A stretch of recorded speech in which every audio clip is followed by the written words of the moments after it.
Qancha? 3000 so'm. Har doim nimadir olmoqchi bo'lsang, savdolashib olgin. Aka, teng yarimi 1,5 beraman. Bering. Jinnimisiz aka? Bozor qancha qildi? To'g'risini ayting. Apteka-ku bu. Bering 1700 beraman aka. Aka mana qurt. Qurt qancha? 1000 so'm. 500 so'm beraman, zo'r narx bo'ldi. Ya jinnimisiz aka? 650 beraman, saniki emas, meniki emas. Yo'q, aka bu magazin-ku, savdolashadigan joy emas-ku. Ber yomon narx qilmadi, bozor unday narx qilmadi. Yo'q, qo'ying nima deyapsiz, bo'lmaydi. Qo'y. Aka 34 ming bo'ldi sizdan mana. 23 ming beraman. Tekis. Barakami? Taksi bu. Nima qilib taksi bo'lsa? Va programmada narx yozadi aka.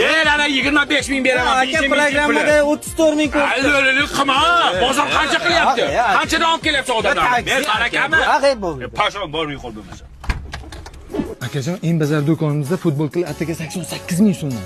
88 ming so'm? Xuddi shunaqa.